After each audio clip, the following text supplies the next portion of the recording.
அனாதை ஆசிரமத்துல வளர்ந்த மாதிரி எனக்கு ஒரு வயோதிகர் மடம் இருக்குன்னு தானே வயசு போற காலத்துல. அதைத்தானே என்னால சொல்லல, வேற என்னத்தை சொல்றது? இதுக்கு நான் என்ன பதில் சொல்றது? ஆனா என் ஹஸ்பண்டுக்கு வந்து இந்த கீழ்த்தாடையில முழு பல்லும் புடுங்கியாச்சு, பறி கொடுத்துட்டு எனக்கு என்ன நிம்மதியான வாழ்க்கை, நான் இதுலயே கிடப்போம். எங்கட காணி வந்து இந்த பள்ள காணி தான். இது குளம் மாதிரி எல்லாம் இருக்கு. ஓகே, பிரச்சனை இல்லை, டேபிள் இல்லடா, அதெல்லாம் தேவையில்லை, வாங்க. சரி, இது என்ன செய்யுங்க என் காசுல கேட்க கூட சொல்லுவோம். இது இல்ல, இது நான் குறுக்கு கேள்விகள் பல கேட்கல.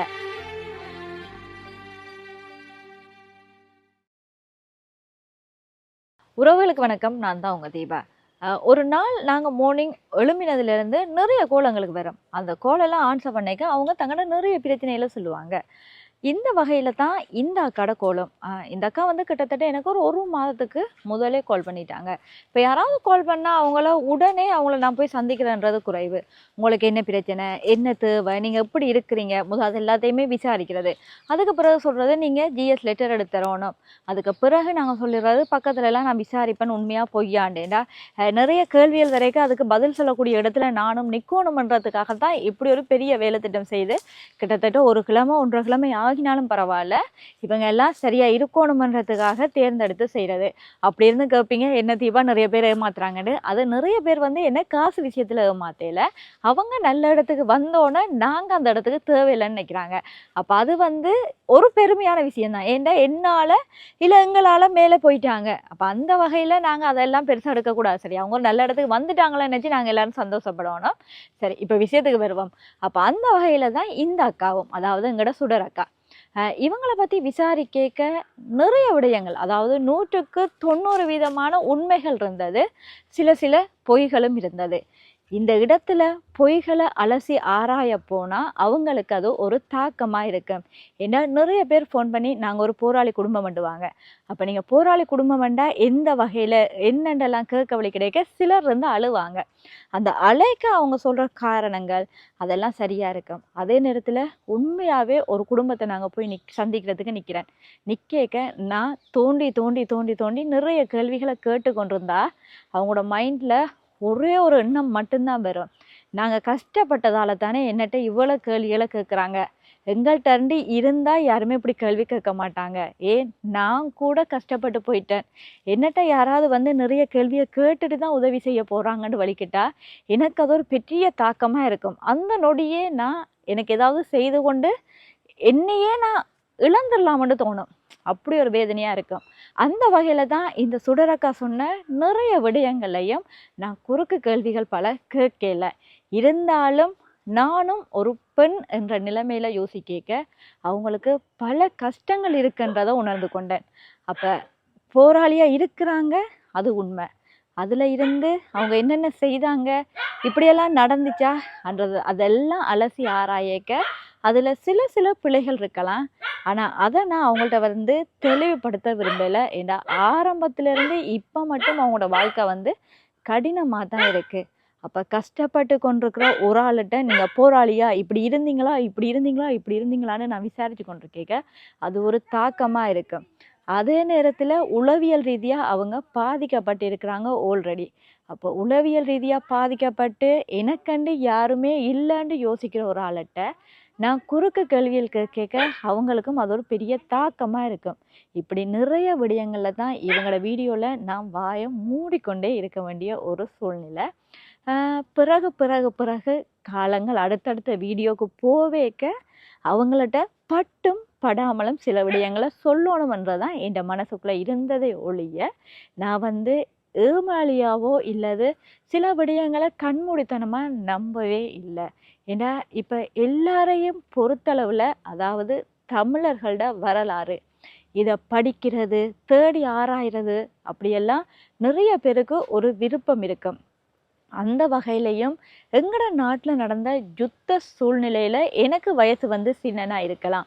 இருந்தாலும் காலப்போக்கில் அதை பற்றின அறிவுகளோ இல்லை அதை பற்றின தேடல்களோ எல்லாருக்கும் இருக்கிற மாதிரி எனக்கும் இருக்கும். அதில் நிறைய விடயங்களை நானும் தேடி படிச்சிருக்கலாம்.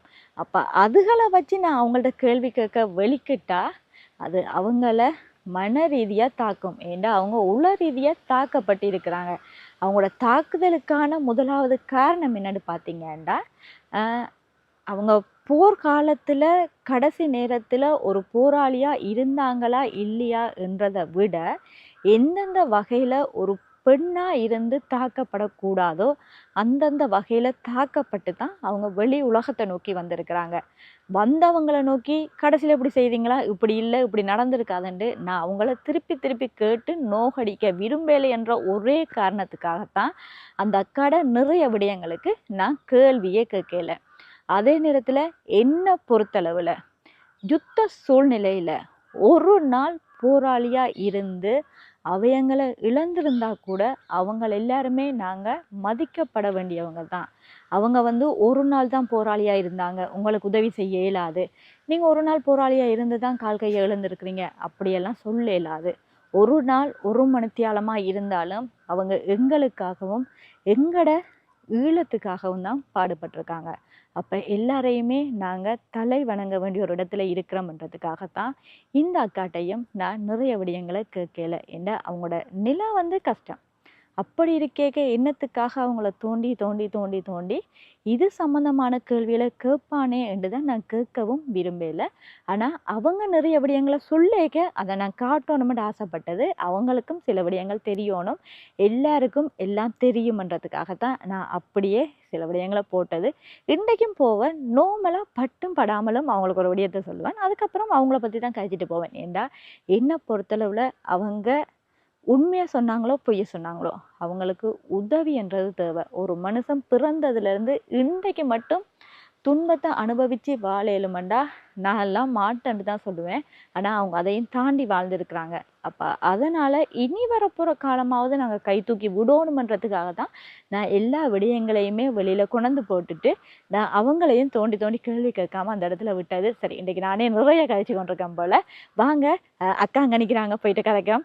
இப்போ அக்கா என்ன மாதிரி இருக்கிறாங்க, கொடுத்துட்டு போன காசுக்கெல்லாம் என்ன செய்தாங்க, எல்லா பொருளும் வாங்கினாங்களா இல்லையா, அவங்களோட தேவையெல்லாம் பூர்த்தி செய்து கொண்டாங்களா, ஒன்றுமே எனக்கு தெரியாது. நானும் தெரியும் தானே, எங்களோட நாட்டில் ஜனாதிபதி தேர்தல் நாங்கள் நினைச்சதெல்லாம் ஏதோ தலைகளாக போய் கொண்டிருக்கிற மாதிரி மாறி மாறி ஒவ்வொரு முடிவுகளாக வெளிவந்து கொண்டிருக்கு. அப்போ அதெல்லாம் முடிச்சுட்டு கர்ஃப்யூ 12 மணிக்கு பிறகு எடுக்கிறேன்னு சொல்லியிருந்தாங்க, அதே மாதிரி எடுத்துட்டாங்க. ஸோ அதுக்கு பிறகு இப்போ நாங்கள் அக்காவை பார்க்குறதுக்கு உடனே வந்துட்டோம். ஏன்னா அக்காவை பொறுத்தளவில் நேரம் தாழ்த்த இல்லாது, அக்காவுக்கு அவசர அவசரமாக உதவிகள் செய்தே ஆகணும். இப்போ இவங்க இருக்கிற வீடு அந்த வீடு. எல்லாருக்கும் ஒரு கேள்வி இருக்குது, இந்த வீடு யாருடாண்டே. இந்த வீடு அவங்களோட அண்ணாட வீடு. அவங்களோட அண்ணாவுக்கு 2 பிள்ளைகள், அவங்களோட மனைவி விட்டுட்டு போயிட்டாங்க. அப்போ அண்ணா என்ன செய்திருக்காருண்டா, இந்த வீட்டை பிள்ளைகளுக்காக பிள்ளைகளோட பேரில் வச்சிருக்கிறாங்க. ஏண்டா அம்மா அக்கா இல்லைன்னு சொல்லி, ஒரு பிள்ளைகளுமே தங்களுக்கு இல்லைன்னு சொல்லி அந்த வீடு எல்லாத்தையுமே அண்ணாவுக்கு எழுதி வச்சுட்டாங்களாம். ஆனால் அதுக்கு பிறகு அவர் இதுலேருந்து ஒரு காணி தொண்டு கொடுக்குறது, வீடு கொடுக்குறதுன்றதை யாருமே விரும்ப மாட்டாங்க. ஏன்னா தங்களுக்கு 2 பிள்ளைகள் இருக்கேக்க தங்களை மட்டும் தான் பார்ப்பாங்க. அக்காக்கள் இருக்கிற வீடு தான் அது. இங்கே பார்த்தீங்கன்னாலே தெரியும், அந்த ஒரு கொட்டையில் அக்கா நிறைய விடயங்கள் அன்றைக்கு எங்களோட ஷேர் பண்ணியிருந்தாங்க. அப்போ அதனால் இவங்களுக்கு காலம் தாழ்த்தாமல் நாங்கள் உதவி செய்தே ஆகணும். இவங்களுக்கு வாழ்வாதார ரீதியும் உதவி செய்யணும், வீடும் கட்டி கொடுக்கணும். ஏண்டா இனி மழை காலம் வந்துட்டா இந்த பாம்பு புத்துக்குள்ளே அவங்களால இருக்கல, அதுதானே. அப்போ இப்படியெல்லாம் யோசிச்சு கொண்டு தான் உடனே கர்ஃப்யூ முடிச்சு கர்ஃப்யூ எடுத்த கையோடு இங்கே பறந்து வந்தாச்சு. சரி கேமராமேன் குயிக்காக வாங்க, ஏன்னா நாங்கள் இருட்டுறதுக்குள்ளே அக்காவை சந்திச்சுட்டு நான் வீட்டையும் போகணும் இன்றைக்கு வெளியாவே. ஹாய், என்ன செய்றீங்க? வருவேன் எதிர்பார்த்து கொண்டிருக்கிறீங்களா? வாங்க, இன்றைக்கு வந்தீங்க கீ குடி பிளேண்டியண்டாலும் குடிக்கணும். வாங்க, முதல்ல என்ன பிரச்சனை சொல்லுங்க. இப்போதான் நான் சமைச்சு சாப்பிட்டுட்டு வரேன். சரி, சாப்பிட்றது பிரச்சனை இல்லை. எங்கட வீட்டுக்கு முதல்ல வந்திருக்கிறீங்க, ஒன்றும் குடிக்கவும் இல்லை சாப்பிடவும் இல்லை. சரி, பிளேண்டியண்டாலும் குடிக்கணும். வாங்க இருங்க, வரேன் எடுத்துட்டு. எங்க அம்மா இன்னும் வேற இல்லையா? அம்மா நின்றவா, நான் இந்த மாடலோட பார்க்கணும். அம்மா மாடு பார்க்கறதுக்காக அம்மாவே அனுப்பி வச்சாச்சு. அம்மா இப்போ இந்த லேட் ஆகிட்டா இப்போ இந்த மாடு பசியில் நிற்கும். அப்போ அதால அம்மாவை போங்கன்னு சொல்லி மாடு பார்க்க போயிட்டாங்களா? சரி, சொல்லுங்க. அப்புறம் என்ன மாதிரி இருக்கிறீங்க? வேலைக்கெல்லாம் போனீங்களா? வேலை நடந்தது, வேலைக்கு போனேன்னு சந்தோஷமா இருக்கிறேன். என்ன செய்தீங்க அண்டையான் காசுல? கேட்க கூட சொல்லுவோம், இது இல்லை பிரச்சனை இல்லை. அரிசி வாங்கினேன். மற்றது அம்மாவுக்கு ஒரு சோட்டி ஒன்று எடுத்து கொடுத்தேன். குழந்தைக்கு தந்த காசு இல்லை. அம்மாவுக்கு சோட்டி மாதிரி சோட்டி பாவாடையும் உண்டு. என் ஹஸ்பண்டுக்கு நாளைக்கு பர்த்டே. அவருக்கு ஒரு ஜீன்ஸ், ஒரு டிஷர்ட்டு, ஒரு பெல்ட்டு, அதுக்கேற்ற மாதிரி எப்போ நாளைக்கு போகிறீங்க அவரை பார்க்க? வேண்டி கொண்டு வந்து கொடுத்துட்டேன். வேண்டி அடுத்த நாளே கால் பண்ணி கொண்டு கொடுத்துட்டும் வந்துட்டேன். நாளைக்கு பர்த்டே அவர்கிட்ட. அவருக்கு இயலாது தானே, அவர் என்ன நடந்து வாராரா வந்து என்ன பார்க்குறாரான்றது அது என்னென்னு சொல்ல தெரியல. சரி பர்த்டேக்கு விஷ் பண்ணியாச்சு, சந்தோஷம். நான் அதுக்காக அவர்கிட்ட நாளைக்கு பர்த்டேன்ட்டு நீங்கள் தந்த காசில் உளுந்து காக்கில் வேண்டின்றைக்கு நான் ஒரு காலம் வடை சுட தெரியாது சுட்டு அக்காக்கு என் கையால் கொடுக்கணும்னு சுட்டு ரெடியாக வச்சுருக்கேன். அது பச்சியோ நல்லதோ எனக்கு தெரியல, ஆனால் சாப்பிட்டு பாருங்க டேஸ்ட் பண்ணி. அன்றைக்கு கொப்பரா கொத்தி காய போட்டு வச்சு நான் தானே அதையும் கொண்டு எண்ணெய் குத்தி கொண்டு வந்தேன் நான். அப்போ அந்த எண்ணெயில் இன்றைக்கு வடை சுட்டு பார்த்துருக்குது. கொப்பரா எண்ணெய் நான் உளுந்து வடை செய்து வச்சு பிள்ளைண்டி குடிச்சிட்டு எடுத்துட்டு வரேன். கொப்பராவில் எண்ணெய் உளுந்து வடையா எங்களுக்கு எப்போ போனாலும் சோறு முக்கியம் தானே. ஸோ அந்த சோத்தளவுல முடிச்சு போட்டு மிச்சத்தை கதைப்பான். அக்காண்டி சந்தோஷமா இருக்கிறாங்க. அக்காண்டி என்னண்டா சிலதுகளை கேட்டு அவங்கள நாங்கள் குழப்புறது வேணாம். நான் ரெடி பண்ணிட்டு தான் கேமராமேனுக்கும் சேர்த்து என்னோட தம்பிக்கும் சேர்த்து தான் எல்லாம் வச்சிருக்கேன். ஓகே பிரச்சனை இல்லை, டேபிள் இல்லடா அதெல்லாம் தேவையில்லை. வாங்க. சரி, இது வடைக்குள்ள என்ன எல்லாம் போட்டிருக்கீங்க? வடைக்கு வந்து வெங்காயம் ஆத்தி வச்சிருக்குது. சாப்பிட்டு பாருங்க, டேஸ்ட் பண்ணி பாருங்க. என்ன மாதிரி டிஷ்யூல ஒரு நான் கையில வச்சிருக்கிறேன், நீங்க சாப்பிடுங்க. இல்ல நீங்க எப்படின்னு போன் பண்ணி சொல்லிருந்தீங்கடா, நான் இப்ப அந்த மீன் கறியும் சோறும் சாப்பிடாமலே வந்துருப்பேன். அது பிரச்சனை. நான் இன்றைக்கு தானே ஃபர்ஸ்ட் டைம் வடை சுட்டு பார்த்துருக்குது. நான் தான் டெஸ்டிங்க. ஓ பாருங்க எப்படி இருக்கு. அக்கா சுட்ட வடையில நான் தானே பழகுறேன். சரி, என்ன இவ்வளோ காலம் கடந்து வந்து இயக்கத்துலேருந்து வந்து இவ்வளோ காலத்துக்கு பிறகு வீட்டில் கூட நல்ல சாப்பாடு செய்து சாப்பிட்டது இல்லை. நீங்கள் தந்த காசில் சந்தோஷமாக நான் செய்து கொடுக்கணும். சாப்பிட்டு பாருங்க. சாப்பிட்டீங்களா? இல்லை உப்பு காணாதா? இல்லை நல்லா இருக்கு. காணுவேன், நல்லா இருக்கு. தம்பியாக்களும் கொடுப்போம். தம்பியாக்களும் எடுங்கோ ஐயா. தம்பி வாங்க, எடுங்கோ. கேமராமேன் எடுங்கோ. எடுங்கோ பிளேண்டி எடுங்கோ. பிளேண்டி எல்லாம் அக்கா ஆத்தி பழகி இருக்கிறனோ தெரியாது. சரி குடிங்க, வாங்க ஐயா எடுங்கோ. ஓ குடிங்க ட்ரீ. பிளேண்டி எடுத்து குடிச்சிட்டு பிறகு கதைப்போம் அந்த பிரச்சனைகள் என்ன இருந்தாலும். எனக்கு என்னன்னா வீட்டை பிளேண்டி ஊத்துற வேலை இல்லை. இல்லாட்டிக்கு என் தம்பியாக இங்கேருந்து வேலை முடிச்சுட்டு போனோன்னு சொல்ற முதலாவது வேலை அக்கா பிளேண்டி ஊத்துண்டு. சரியா? இன்னைக்கு என்ன பிளேண்டி ஊத்துற வேலை இல்லை. கேட்டா சொல்லுவேன் பிளேண்டி அங்கே குடிச்சிட்டீங்க, பேசாம வீட்டை வந்து சாப்பாடை சாப்பிடுங்க. நான் என்னென்னு சொன்னேன், எனக்கு சந்தோஷம் தானே நீங்கள் வந்துட்டு போனது.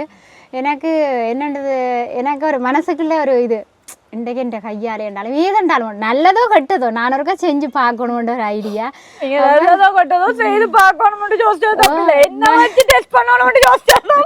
இல்லை இல்லை சக்ஸஸ் ஆகும். அப்படி இதண்டா அது ஃபெயிலியர் ஆகி போகாது. நான் நினைச்ச மாதிரி சக்ஸஸ் ஆகிட்டுது. பாருங்க டேஸ்ட் நல்லா இருக்கு. நல்லா இருக்கு. இல்லை சாப்பிடுங்க, நான் இருக்கேன். எனக்கு சரி ஒரு துண்டு சாப்பிடுங்களேன். சரி ஓகே தாரீங்க. தம்பியாக்களையும் சாப்பிட சொல்லுங்க. தம்பியாக்கள் எப்படி இருக்கு? கேமராமேன் எப்படி இருக்கு? சூப்பரா? சூப்பரா. ஓட்டு பூஸ். அப்போ அம்மா வேறு எத்தனை மணி ஆகும்? அம்மா நின்றவ. அம்மா என்னண்டா மாடு பார்க்கணும். மாடு வந்து மேய்ச்சலுக்கு கட்டினா சின்ன கைத்தில் கட்டினா மாடு சின்ன வட்டத்தை தானே மேயும். விட்டு விட்டால் தான் அது கொஞ்சம் விசாலமாக மேயும். மேய்ஞ்சுதான்னு சொன்னால் ஒரு கண்டு போட்டுருக்குது. அப்போ கண்டு குட்டிக்கும் பால் கொடுக்கறதுக்காக கொஞ்சம் மேய்ச்சல் கட்டி. இப்போ அதுலேருந்து வர பால் நீங்கள் வீட்டை அப்படி குடிக்கிறதுக்கு அப்படி எடுத்துறானீங்களா? அம்மா கொண்டு வருவா 1/2 லிட்டர் அரை போத்தல் பால். 1/2 லிட்டர்னு வருது. அரை போத்தல் சின்ன போத்தலால் 1/2 போத்தல் பால் கொண்டு வந்து காய்ச்சி சில நேரம் தான் குடிப்பா தண்ட களைப்புக்கு. நான் என்ன வேலைக்கு போகிறது தானே, அதை குடிச்சிட்டு அதை காலமை சாப்பாடாவே அம்மா விட்டுடுவா. அது ஒரு நேரம். எங்கே மாடு கட்டுற? இந்த காணிக்குள்ள தான் கட்டுறவா? இல்லை இல்லை, கொஞ்சம் தூரம் போய் அது கோயில் காணி ஒன்று இருக்குது. கோயிலுக்கு பொது சொத்து. அந்த அந்த இடத்துல எல்லாருமே கட்டலாம். அப்போ பொது காணி தானே, அதில் கட்டுறோம். கோயில் இரவும் இங்கே கொண்டு வர இல்லையா? மாடு அங்கேருந்து தூரம் இந்த இடங்கள் எல்லாம் மேய்ச்சலுக்கு விடுறதுக்கு இடம் இல்லை. இதெல்லாம் அங்காலெல்லாம் காணி அடைப்பு காணி. அப்போ அவங்களெல்லாம் தென்னை மரங்களில் வச்சுருக்குறாங்க. அதில் தேங்காயில் விழுந்து சில நேரங்களில் காணிக்காரர் வந்து பார்க்குறோம்ல எடுக்கிறோம்ல தானே அப்படியே இருக்கும். அப்போ நாங்கள் தச்சலாகி எங்கள் மாடுகளை விட்டுட்டு இருக்க அவங்க காணிக்காரருக்கு ஒரு மனக்குஜம் இருக்குன்னு தானே, காணிகளில் இருக்கிற தேங்காயில் காணுறதுக்கு இருக்குதோ இல்லையோன்னு. அப்போ அதுக்காக அடுத்தவங்க காணிக்குள்ள நாங்கள் மேய்ச்சலை விடுறே இல்லை. பொது இடம் இருக்குது தானே, வயல்வெளி. அது வந்து எல்லாருமே மேய விடலாம். அங்கேயே விட்டுட்டு அங்கேயே கட்டி விடுறதா? அங்கேயே விட்டுட்டு கோயில் காணி ஒன்று இருக்குது பொதுவாக எல்லாருமே விரும்பினா காணி இல்லாதாக்கள் அதில் கொண்டா கட்டலாம். கட்டி அந்த எருவை அம்மா அள்ளி குவிச்சு போட்டு யாரும் தோட்டம் செய்கிறாக்கள் காசுக்கு கொடுப்பா. முண்டு மாடு தானே, அது பார்க்க போனால் ஒரு 2-3 மாசத்துல ஒரு 3000-4000 ரூபாய்க்கு விற்கலாம். இல்லாட்டி இந்த ஆனா இப்ப என்னன்னா இப்ப நல்ல ஒரு பசுமாடு அம்மா வாங்கி கொடுத்தா அம்மாங்க இதுக்குள்ள கட்டி மேய்க்க மாட்டாவே. நீங்கள் சொல்றது சரியான இது. ஆகலும் நல்ல மாடு இல்ல. இப்ப இந்த நோமலா நல்ல ஒரு பால் தரக்கூடிய ஒரு 3 லிட்டர் 4 லிட்டர் பால் தரக்கூடிய மாடுண்டா அம்மாட்ட வாங்கி கொடுத்தீங்கண்டா இப்ப அது வந்து அம்மா வந்து ஒவ்வொரு நாளும் இப்ப இந்த மாட்டை கொண்டு மேய்ச்சலுக்கு சாணம் எரு எடுக்கிறதுலும் பார்க்க அது அண்டைக்கு ஒரு 4 லிட்டர் பால் அண்டைக்கு ஒவ்வொரு நாளும் பால் சபையை கொடுத்து அதுல ஒரு வருமானம் இருந்தானே அம்மாக்கு. இப்ப அது உங்களுக்கு விழுத்தி போடும் செல்லம். என்ன நான் என்னத்த சொல்றது அம்மாக்கு, அம்மா இந்த மாடு மூண்டு உங்களை வேணாம் அம்மா இல்ல உண்ட வருங்காலத்துக்கு தேவைதானே புள்ளையண்டா அது தடிய உண்டியண்டாலும் மாட்டை பிடிச்சு கட்டுவா. தச்சையில கொஞ்சம் பெரிய மாடு இது புலுட்டதான் இழுத்து விழுத்தினாலும் உடம்பி போகலாம். பெரிய மாடு இழுத்து விழுத்தினா அம்மாவை நாங்கள் ஹாஸ்பிட்டல்லாம் கொண்டு போய் வச்சு பார்க்கணும். நானும் போய் லீவை போட்டுட்டு அவங்களுடைய போய் அம்மாவோட இருந்து அம்மா இந்த மாதிரி என் போர்டில் இருந்து பார்க்க சரி வருமா? ஒரு வருமானம் இல்லாமல் எல்லாத்தையும் யோசிக்கணும். ஒரு பொருளை வாங்கி கொடுக்க இது எங்களுடைய அம்மாவுக்கு சேஃப்டியாக இருக்கா? இப்போ சின்ன மாடுனா இழுத்து விழுத்தினாலும் மாட்டுக்குட்டி மாதிரி உடம்பி வருவா. பெரிய மாடு இழுத்து விழுத்தினா வரம்பு வழியை எனக்கு ஓகே. நான் பார்க்க இப்போ வந்து மாடு வேண்டி வளர்த்தா ஒரு வருமானம்ன்றது ஓகே. பால் சங்கது கொடுத்து அதில் ஒரு வருமானத்தை பெற்றுக்கொள்ளலாம். ஆனால் அம்மா வந்து 76 வயசு அம்மா, இன்னும் 4 வருஷம் போனால் 80 வயசு. ஒரு 80 வயசு போன ஒரு அம்மாவுக்கு உதாரணமாக பார்க்க போகிறோம். அப்படியான ஒரு நிலைமையில தான் அம்மா தற்போது இருக்கிறா. ஏனெண்டா வறுமை நிமித்தம் நல்ல சாப்பாடு இல்லை, கஷ்டத்தில் உழைச்சி துன்பப்பட்டு மனதாலையும் வேதனைப்பட்டு எல்லாத்தாலையும் முடைஞ்சு போயிருக்கிற ஒரு பேரண்ட்ஸ் என்னண்டு நான் அதை கணிப்பிடுறேன். எனக்கு சொல்ல தெரியல. அம்மாக்கு 76 வயசா? ஓ இப்ப அந்த இது கதை இல்ல. சரி, அதை நிப்பாட்டுவான். அடுத்தது இன்னொரு கேள்வி என்னண்டா, இப்ப இது வந்து ஒரு பெரிய இது வந்து எத்தனை பரப்ப காணி கூட அண்ணாட? இது வந்து 2 பரப்பா? பரப்புன்றது எனக்கு தெரியல. 2 பரப்பு வரும். சரி வைக்கிறேன். 2 பரப்பு காணி. பதிலா அவர் வந்து ஒரு வீடு கட்டி இருக்கிறார். இப்ப இதுல வந்து ஒரு துண்டு காணி வந்து உங்களுக்கு கண்டு தரமாட்டாரண்டு இல்ல. நான் என்ன இப்ப கெஞ்சி கேட்டாலும் அண்ணா எனக்கு ஒரு துண்டு காணி தாங்கண்டா. அண்ணாக்கு 2 பொம்பளை பிள்ளை இருக்குது. முதல் அண்ணாண்ட லைஃப் பற்றி சொல்ல போனா அண்ணா வந்து மேரி பண்ணி அவ வைஃப் வந்து மாட்டு திருமணம் செய்துட்டான்னு சொல்லிக்க நல்லாவே அவர் மனமுடைஞ்சு போய் வாழ்றார். அப்போ அவருக்கு வந்து ஆசைக்கு சமைச்சு சாப்பிட்றதுல இருந்து யாருமே செஞ்சு கொடுக்க மாட்டேன்னு தானே, அவர் தனியாக தானே இருக்கிறார். அதுகளும் சின்ன பிள்ளைகள், அந்த மூத்த பிள்ளை பெரிய பிள்ளையா ஆயிட்டா, அடுத்த பிள்ளையும் பொம்பளை பிள்ளை. அவைன்ற அண்ணாக்கு வீசிங் பேஷண்ட். அவர் வந்து முட்டு எந்த நேரமே முட்டு வரும்.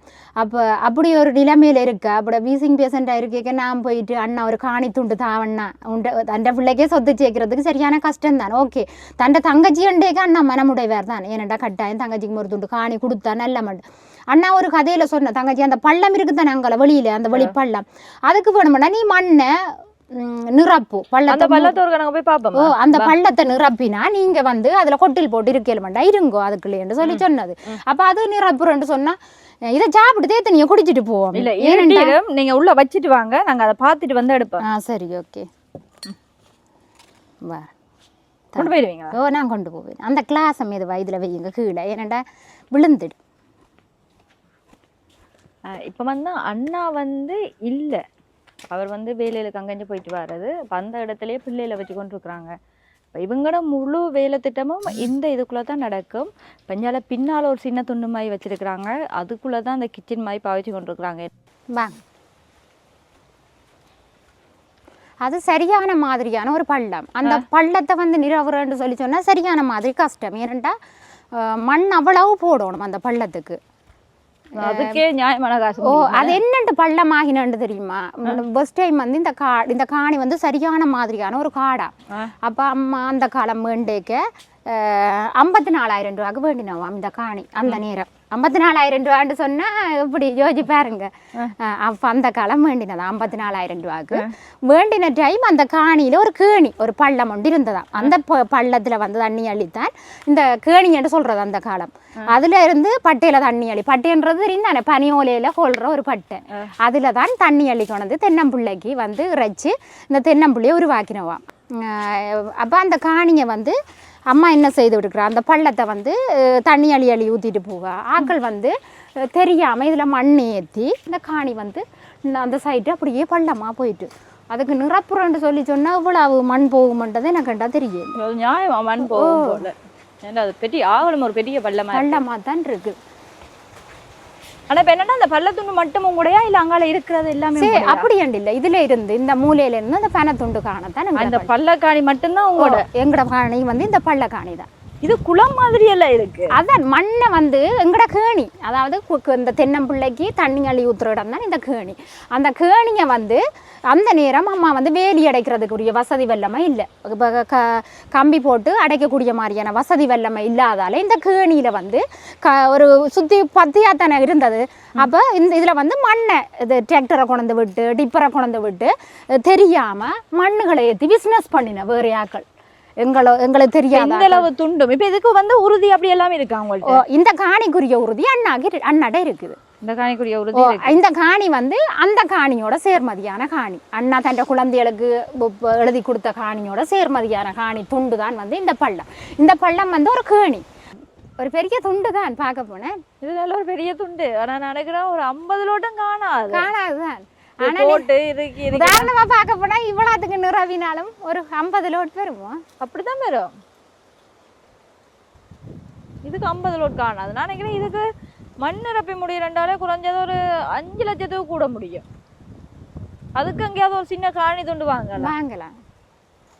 உங்களுக்கு வந்து இன்னொரு ஆப்ஷன் இருக்கு, அது உங்களோட விருப்பம். அதை நான் வந்து உங்களை கட்டாயப்படுத்தல, என்கிட்ட கேட்டிருக்கிறாங்க, அதனால நான் உங்கள்கிட்ட கேட்குறேன். இப்போ வவுனியால வந்து ஒரு இடம் இருக்கு, அங்க வந்து ஒரு ஃபார்ம் ஆயிட்டான். கட்டாயப்படுத்தல, உங்களோட விருப்பத்துக்காக மட்டும். சரியா? இப்போ அங்கே ஒரு ஃபார்ம் மாதிரி இருக்கா, அங்கே நீங்கள் போய் இருக்கிறதுக்கு உங்களுக்கு ஓகேயா? நீங்களும் உங்களோட அம்மாவும் அங்கே வேலைக்கு உரிய எல்லா இதுவும் இருக்குது. பக்கத்தில் ஒரு கார்மெண்ட் மாதிரி எல்லாம் இருக்கா, அங்கே போய் நீங்கள் இருக்கிறதுக்கு உங்களுக்கு விருப்பம் வேண்டா, நீங்கள் அங்கே போய் இருக்கலாம் தாராளம். அது உங்களால் எவ்வளோ காலம் முடியுமோ நீங்கள் அவ்வளோ காலம் அங்கேயே இருக்கு. என்ன நீங்கள் சொல்கிறது சரி செல்லாம். என்னென்னு சொன்னால் நீங்கள் சொல்கிற கருத்து என்னால் ஏற்றுக்கொள்ளக்கூடிய மாதிரி இருக்குது. ஆனால் இப்போ ஒரு காணி வந்து எங்களுக்கு நிரந்தரமாக இருந்தால், நாங்கள் ஒரு பூக்கண்டை குடி வச்சாலும் ஒரு தென்னம்பிள்ளையை வச்சாலும் ஒரு காலத்தில் எனக்கு ஒரு குழந்தை கிடைச்சாலும் சந்தோஷமாக இருக்கலாம். அது என்ற காணி, என்ற மரம், என்ற இதான்னு சொல்லி. அது வந்து நான் உங்களை வந்து இப்போயும் சொல்கிறேன், உங்களை வந்து நான் கட்டாயப்படுத்தலை.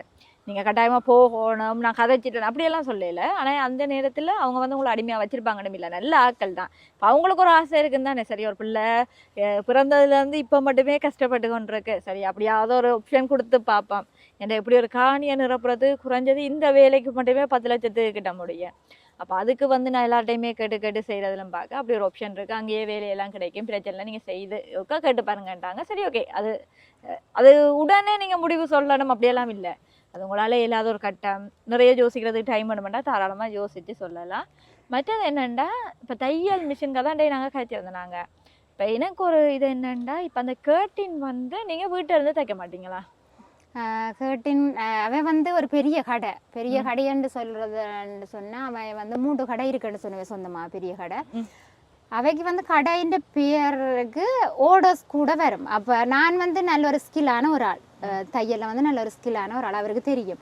அப்போ நான் வந்து வீட்டில் வச்சு தைக்கிறதால தங்களுக்கு தெரியாமல் ஒரு மறைமுகமான ஓடர்ஸ் தண்ணில் விட இங்கே வந்துடுமன்றதை அதை பயப்படி. ஆனால் நாங்கள் என்ன யோசிச்சோன்னாண்டா, இப்போ நார்மலாக ஒரு தையல் மிஷின், அந்த தையல் மிஷின் எவ்வளோ வருமெண்டு எதிர்பார்க்குறீங்க? நான் வந்து ஒரு 2.5 லட்சம் கணக்கு போட்டு வச்சுருந்தேனா. ஆனால் நானும் வந்து இந்த கர்ஃப்யூ தேர்தலால் நான் போய் ஒன்றுமே கேட்கல. இப்போ போய் நீ விசாரிச்சா தான் தெரியும் என்ன மாதிரி. நாளைக்கு தான் அது சம்மந்தமாக விசாரிக்க போகிறேன். இப்போ நீங்கள் நார்மலாக உங்களுக்கு தெரியுமா அது என்ன விலை போகுதுண்டு? ஓலக் மிஷின் வந்து பார்க்க போனால் நல்ல குவாலிட்டியான 5 த்ரெட் மிஷின் தான் அதுக்கு போடணும். நார்மல் மிஷின் போடக்கூடாது. போடுறேன்டாலும் 1,85,000 கிட்ட வரும் அந்த மிஷின் ரேட். 2.5 லட்சம் மட்டும் வச்சேன். ஒவ்வொரு இடத்துல ஒவ்வொரு ரேட் எனக்கு சரியா தெரியாம நான் யார்ட்டையுமே ரேட் சொல்ல. என்ன சொன்னா நார்மல் ஓலக் மிஷினும் இருக்கு, டபுள் ஊசி போடுறது, 4 ரிபிள் ஊசி போடுறது.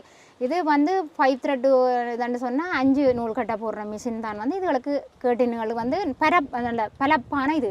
அதை வந்து டைட்டாக வச்சிருக்கிறோன்னு சொன்னால் 5 நூல் ஓடினா தான் அந்த இது வந்து இலகாமல் இருக்கும். விலை ப்ரைஸ் என்னன்னு தெரியாது உங்களுக்கு? குறைஞ்சது 2.80 ஒரு 2 10 2.20 வருமா?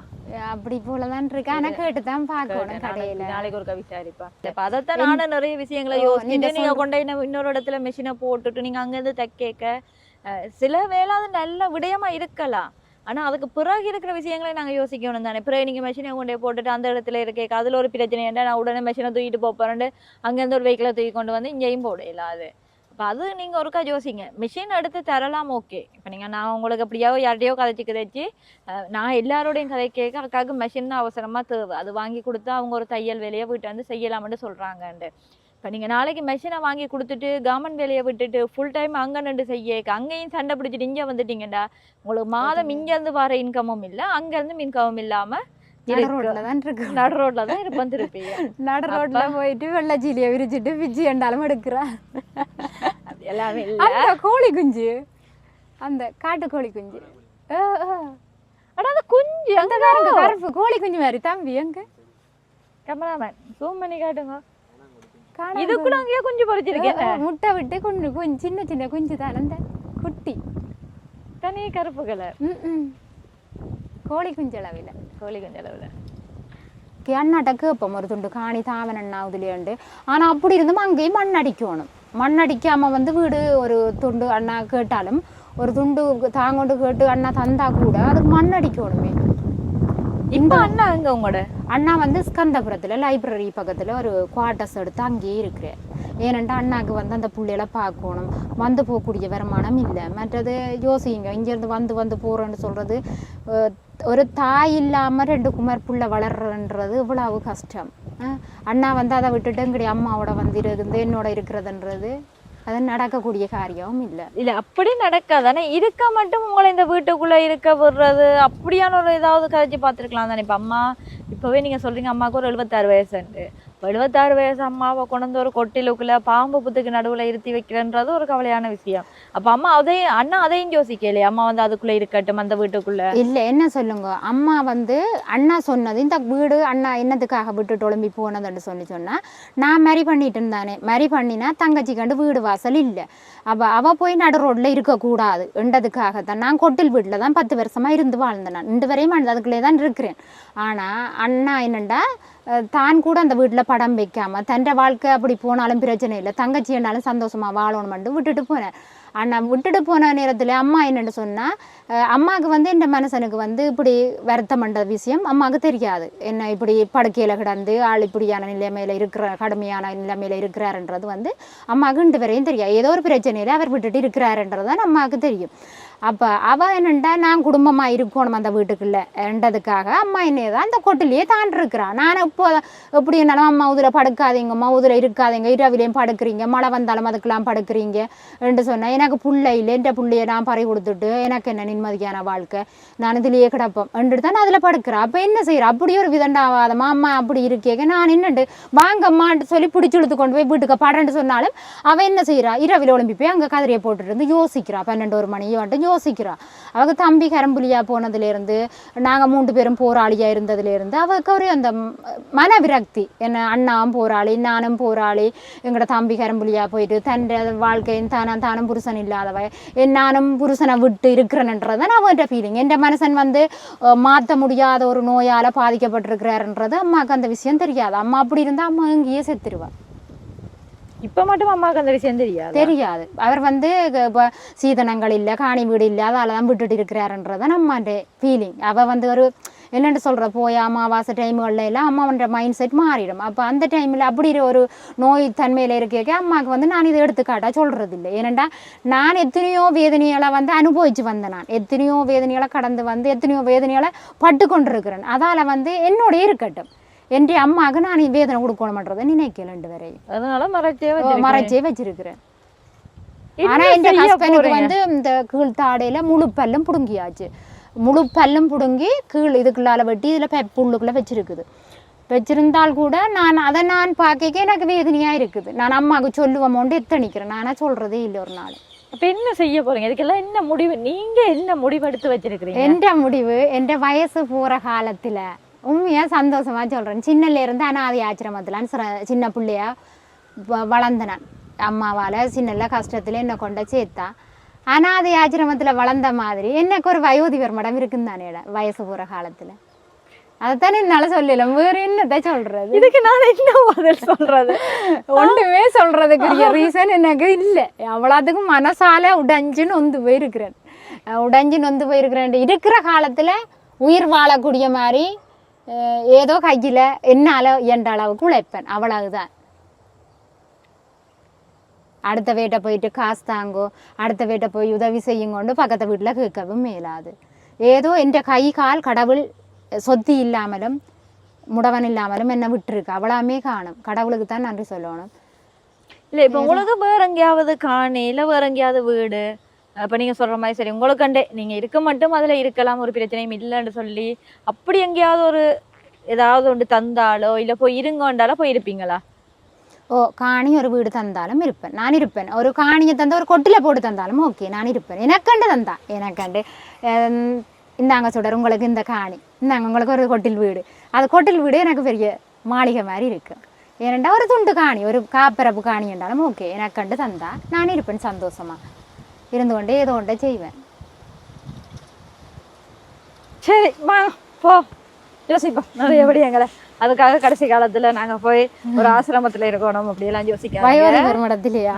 அப்படியெல்லாம் யோசிக்காதீங்க. என்ன வயசு போகல, நாங்க எல்லாம் வயோதிபர் மடத்துக்கு போறதுக்கு. இப்ப 39 வயசு, எவ்வளவு காலத்துக்கு இருக்கிறோன்னு அதற்கு அடிச்ச ஊசியில இதெல்லாம் நாங்க பீப் சவுண்ட போடுவோம். இதெல்லாம் போட அவங்களுக்கு மற்றது என்னண்டா அக்கா, இப்ப ஒரு என்ன சொல்றது, எங்கட ஈழத்தை பொறுத்தளவுல யுத்தம் பண்றது மக்கள மனசுல ஆழமா பதியப்பட்ட உண்டு.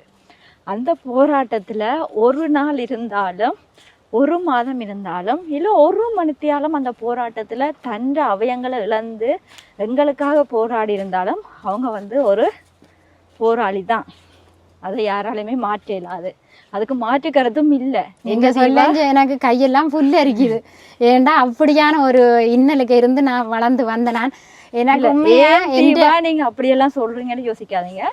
அவங்க போராளியா பல வருஷம் இருந்தா மட்டும்தான் நீங்க சொல்ற போராளி என்று சொல்ற ஒரு ஒவ்வொரு வசனமும் ஒவ்வொரு புல்ல அந்த கையில மயிர் எப்படி சிலுத்துட்டு வருதுன்னு பாருங்க. அப்ப அதனால அந்த ஒரு மணித்தியாலம் இருந்து அவங்களை இழந்துட்டாங்க, இவங்களுக்கு ஹெல்ப் பண்ணக்கூடாது அப்படியெல்லாம் நாங்க யோசிக்க கூடாது. உதவி யாருக்கு தேவையோ கண்டிப்பா செய்யணும்ன்றதான் எங்களை எல்லார ஒரு மனப்பக்குவமா இருக்கிறபடியா தான் இன்றைக்கு மட்டும் நாங்களும் உதவி செய்து கொண்டே இருக்கிறோம். நீங்க அனுப்புற பணத்தொகைகளை வச்சுக்கொண்டு அதே நேரத்தில் அக்காவை பொறுத்தளவில் இவங்க கடைசி போகிற நேரம் 1500 பேரை காப்பாற்றினாங்களா காப்பாற்றலையா அதே எல்லாத்தையுமே நாங்கள் 6000 விட்டுட்டு அவங்கள மனநிலைமையில இருந்து பார்க்க எனக்கு அவங்களுக்கு உதவி செய்யணுமன்ற மட்டும்தான் எண்ணமாக இருக்குது. ஏன்னா ஒரு ஆள் ஆரம்பத்துலேருந்து இப்போ மட்டும் கஷ்டப்பட்டு கொண்டே வரைக்க தூக்கி எறிஞ்சிட்டு போக இல்லாது. அப்போ அதனால தான் இவங்களோடையே நான் இருக்கிறேன். என்னடா இன்னொரு விஷயம் சொல்கிறக்கா, இப்போ நான் எந்த வீட்டை போனாலுமே நிறைய கேள்வி கேட்பேன். நீங்கள் வீடியோ பார்ப்பீங்க தானே, குறுக்கால குறைஞ்சது ஒரு 100 கேள்விக்கு மேலே கேட்பேன்.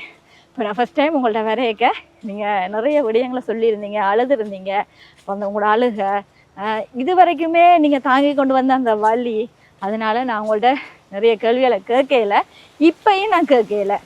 ஆனா என்ன பொறுத்தளவுல நான் அந்த போராட்டத்துல சின்ன பிள்ளையா இருந்தாலும் தேடி அலசுறது கூட. அதனால எனக்கும் சில விடயங்கள் தெரிஞ்சும் தெரியாத மாதிரி விட்டுட்டு வாரது எல்லாத்தையுமே நான் அலசி ஆராயிரல. சரி அதெல்லாம் வேணாம், அதெல்லாம் அப்படியே இருக்கட்டும். அக்கா என்னண்டா இப்போ நீங்கள் அந்த மெஷின் விஷயத்துக்கே வருவா, இந்த வீடு விஷயம், அந்த காணிக்கு மண் நிரப்பி அதில் ஒரு கொட்டில் போடுறன்றது சாத்தியப்படாத ஒரு விஷயம்.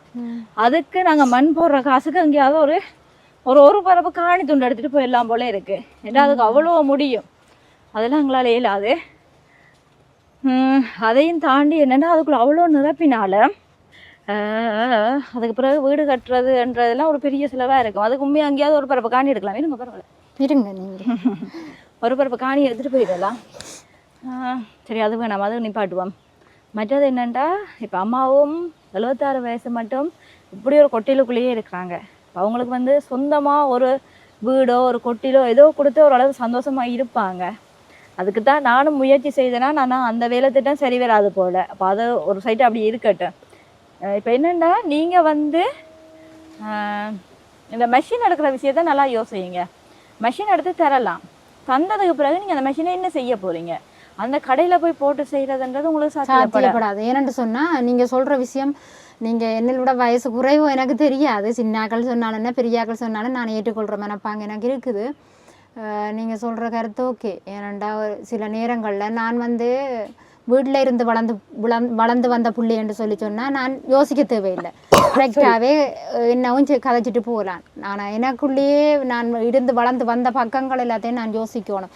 எனக்கு கொண்ட ஒரு நான் ஒரு முன்னேற்றத்துக்கு வரைக்கும் என்ன கீழே டக்குன்னு டவுன் ஆக்க அவங்களால முடியும். அதை தான் சொல்ல. இப்போ நீங்கள் வந்து அங்கேயே இருந்து கொண்டு நீங்கள் பாப்போம், ஒரு மிஷின் ஒன்று எடுப்போம் ஃபர்ஸ்ட் டைம் ஒரு எடுத்துக்கொண்டு ஏதோ ஒரு பக்கத்தில் கொஞ்சம் அந்த கதைச்சு பார்ப்போம். அண்ணா அவங்களுக்கு வேணுமெண்டா ஹெல்ப் பண்ணுறேன்னு சொன்னால் வீட்டில் அவருக்கு என்னடா தங்களை விட பிஸ்னஸ் போயிடுமென்றது தான் எதிர்பார்ப்பேன். யூடியூப்ல நிறைய விஷயம் இருக்கு. இந்த கர்டன் தைக்கிறதுக்கான இலகு முறைன்றதெல்லாம் இருக்கு. நீங்க அதை பாருங்க. நாங்க மெஷினை தைப்போம் இல்லைன்னு சொல்லலை. இப்போதான் ஃபேஸ்புக்காக இருக்கட்டும் இல்லை நிறைய இது இருக்கு. நீங்க அந்த அக்கான வீடியோ பார்த்துருப்பீங்க நினைக்கிறேன். அந்த வவுனியால இந்த அக்கா வந்து முயற்சியால எல்லாத்தையுமே மாற்றி கொண்டு வந்தாங்க. இப்போ அந்த அக்கா வந்து நல்ல ஒரு இடத்துல இருக்கிறாங்க. நான் வந்து இப்போ அந்த அக்கோட வீடியோ போடுறது குறைவு. அவங்களும் பிஸி டைமில் நாங்கள் போய் அடிக்கடி குழப்பக்கூடாதுன்ட்டு இப்போ அவங்க என்னென்னா பேக் கட்டிங் நான் தான் சொன்னான். இப்போ உடுப்பு தான் எல்லாரும் தைச்சி போடுறாங்க. நீங்கள் உடுப்பை விட்டுட்டு பேக் தைக்க பழகுங்க. அது உங்களுக்கு நல்ல ஓர்டர் வர மாட்டேன். இப்போ ஒரு நாளைக்கு குறைஞ்சது இல்லைன்னு 40 பேக் ஒவ்வொரு இடத்துக்கும் கொடுத்து கொண்டே இருக்கிறாங்க. சிலர் வந்து இந்த கஷ்டப்பட்ட பிள்ளைகளுக்கு பேக் கொடுக்குறேன்னு சொன்னால் அதுக்கு எடுப்பாங்க. அப்படி ஒவ்வொரு நாளுமே லோகோ எல்லாம் வச்சு படிவாக தைச்சி கொடுத்து கொண்டே இருக்கிறாங்க. இப்போ மட்டும் தைச்சி கொண்டே இருக்கிறாங்க. முந்தின நாள் என்னோட இடத்துக்கு தைச்சி வந்தவங்க லோகோ அடிக்கணும் எங்கேயாவது தெரிஞ்ச இடம் இருந்தால் சொல்லுங்கன்னு சொல்லியிருந்தாங்க. அப்போ அப்படிதான் நீங்களும் இப்போ மிஷின் அதுகள் இருந்தாலும் என்ன ஆப்ரேட் பண்ண தெரியணும். நான் அதெல்லாம் செய்வேன். அப்போ அதைத்தான் சொல்ல. இப்போ உங்களுக்கு அதெல்லாம் தெரியும். இப்போ நீங்கள் வந்து உடுப்பு இந்த சட்டை இதுகளை விட்டுட்டு ஒன்று நல்ல ஸ்கூல் பேக் அந்த சைட் பேக் அதுகள் அடிக்கிறதும், மற்றது வந்து இது இந்த லோகோ தைப்பாங்க அதுகெல்லாம் அக்கறைப்படுத்தி கொஞ்சம் பழகினீங்க. அதுக்கான அந்த இதெல்லாம் செய்முறையெல்லாம் யூடியூப்ல இருக்கு. லோகோ எல்லாம் நான் தைப்பேன். அந்த மிஷின் வந்து ஆப்ரேட் பண்ணக்கூடிய டேலண்ட் எனக்கு இருக்கு. நான் அவ்வளோ தூரம் என்ற நாலேஜை வளர்த்துருக்கிறேன். வெளிநாட்டாக்கள் இருக்கணும், அவள் இங்கே தான் ஓடர்ஸ் ஒழுங்குபடுத்தி ஒரு வீட்டில் தைக்கணும்னு சொல்லி அப்படி அவன் மூலமாக உங்களுக்கு வந்து அண்டர்ஸ்கர்ட் ஸ்கினி அப்படி தைக்கிறதுக்குரிய மாதிரி நான் ஹெல்ப் பண்ணலுமெண்டா கேட்டு சொல்கிறேன்னு சொன்னுவேன். ஆனால் அதுக்கேற்ற மாதிரியான மிஷின் இருக்கணும் வேண்டதான் நான் யோசிச்சேன். நான் அது என்ன இப்போ அந்த 5 த்ரெட் மெஷினில் தைக்கலாம் தானே. அது அந்த 5 த்ரெட் மிஷினில் வந்து ஒலக் பண்ணலாம். ஓகே, அண்டர்ஸ்கர்ட் அந்த கீழ் பட் இதெல்லாம் ஒலக் பண்ணலாம். இப்போ ஒரு சிங்கிள் நீடில் மிஷினும் வேணும். ஒற்றை ஊசி போடுற மிஷின் சும்மா அப்படியான ஒரு மிஷினும் வேணும். ஆனால் நீங்கள் அவவோட ஒருக்கா கதைச்சு பார்ப்போம். ஒரு அக்கா என்ன மாதிரி நீங்கள் அந்த ஓடர்ஸ் இருந்தாலும் எடுத்து தாரீங்களான்னு சொல்லி. ஏண்டா எதண்டாலும் ஒரு இது இருக்கத்தானே வேணும். நான் இதைத்தான் கூட பார்த்தேன். இதண்டா கொஞ்சம் 15,000 30,000 முளைச்சி கொள்ளலாம் நோமலாவே. இது என்ன சும்மா நேர உலகத்தானே. தூள் அரைச்சி வச்சிருக்குது புளி. ரொம்ப சாமான எல்லாம் வேண்டி வச்சு கிடக்குத்தானே. என்னண்டுக்க நான் சொன்னேன் நம்ம இப்படி ஒரு இப்படி தெரிஞ்சாக்கள் வந்தாங்களம்மா இப்படி எல்லாம் சொன்னான் நிலைமையா. அம்மா கவலைப்பட்டா பாரு, சொந்த பந்தங்கள் இருந்து கூட எங்களுக்கு கை கொடுக்கல, இப்படி தேடி வந்து உதவி செஞ்சுருக்குறாங்களேன்ட்டு. அடுத்த வீடியோவில் அம்மா இருக்கட்டும் எல்லாரும் கேட்பாங்க, உங்களையே காட்டி கொண்டு அம்மாவை காட்டலையேன்ட்டு.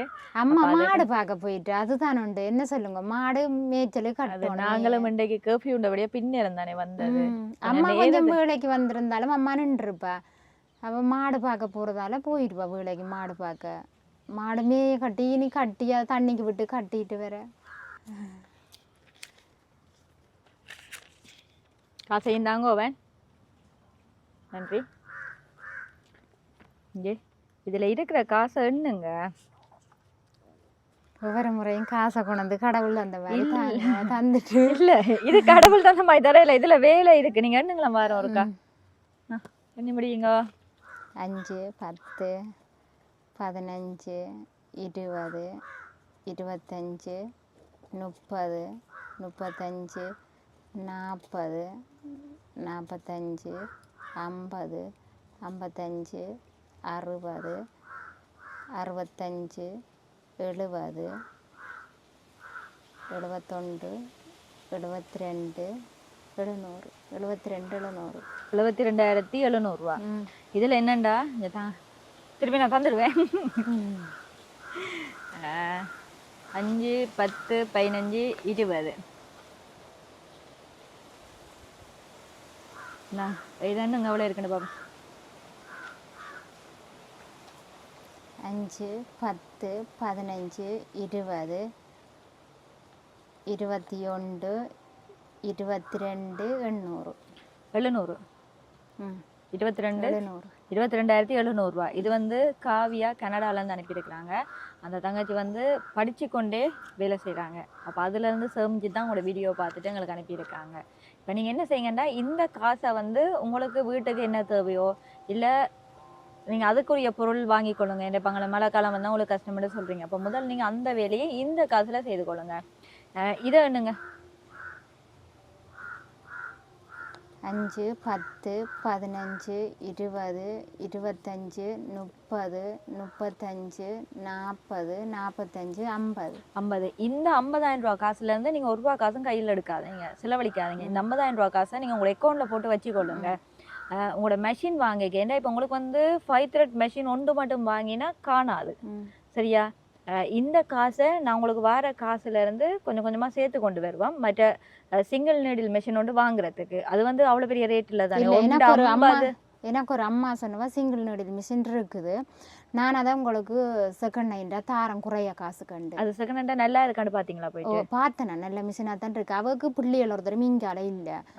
அப்போ அவள் வந்து 2 பிள்ளைகளையும் அனுப்பிட்டா. அவள் அது வீட்டில் சும்மா தான் மிஷின் இருக்குது. அப்போ சொன்னால் புள்ள உதுக்கிடாந்து நான் தைக்க மாட்டேன் தானே, நீங்கள் வேணுமெண்டா கொஞ்சம் காசை தந்துட்டு எடுத்துகிட்டு போங்க. இல்லை இப்போ அது செகண்ட் ஹேண்டாக மிஷினை வாங்கிட்டு அந்த மிஷின் பழுதாகாதா? அதெல்லாம் என்ன சொல்லுங்க. இப்போ நெடுகிழமை அவங்க அந்த மிஷினை கையடிச்சு கொள்ளாட்டி அந்த மிஷின் வந்து புதுசாகவே இருக்கு. அவள் சொன்ன வேண்டிய ஒரு கொஞ்சம் காலம்தான் புள்ள சும்மா அந்த வீட்டில் கிழிஞ்ச உடுப்போல தான் தைச்சிருப்பா, மற்றபடி அதை யூஸ் பண்ண இல்லைன்னு சொல்லி. அதை எவ்வளோத்துக்கு கொடுப்பாங்களா? குறைய காசு தள்ளாமல் எல்லாரும் ஆகலும் குறைச்சி தர மாட்டேன்னு தானே கேட்டு பாப்போம். குறைஞ்சது நான் நினைக்கிறேன் ஒரு 180 போகும்னு நினைக்கிறேன். 180 அப்படி போகும், 180 150 போகும்.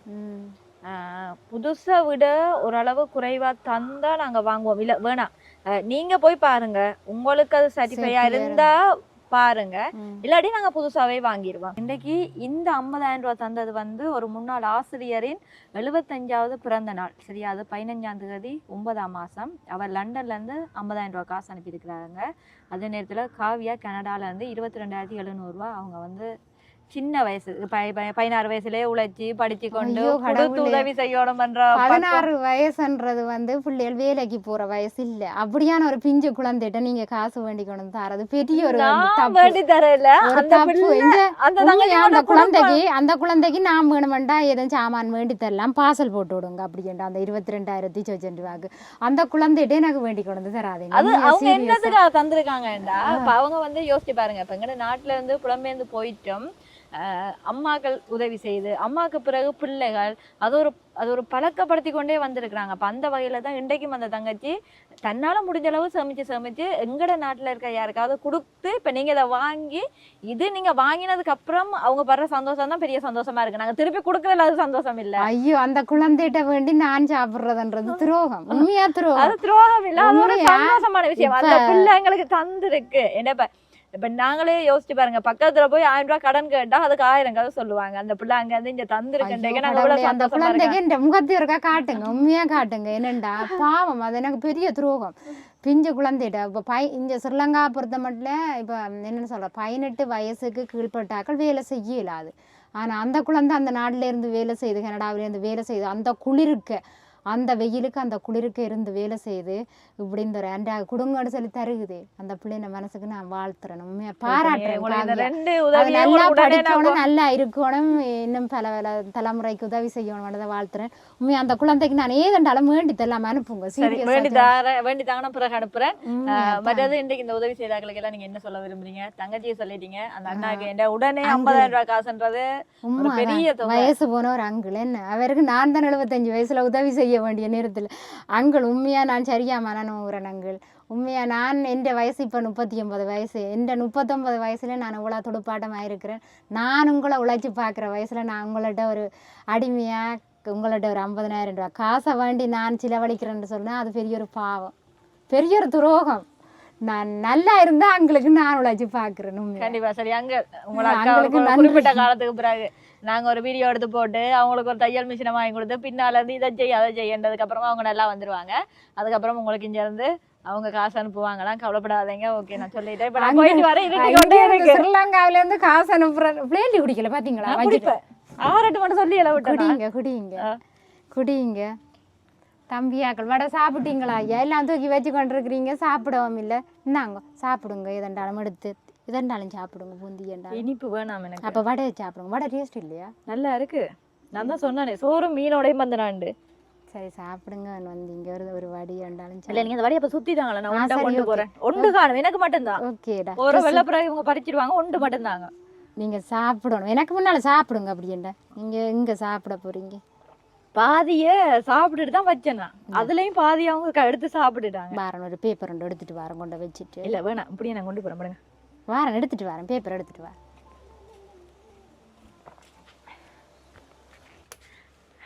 கதைச்சி கலைச்சதுக்கு ஒரு பிளேண்டி 2 வடை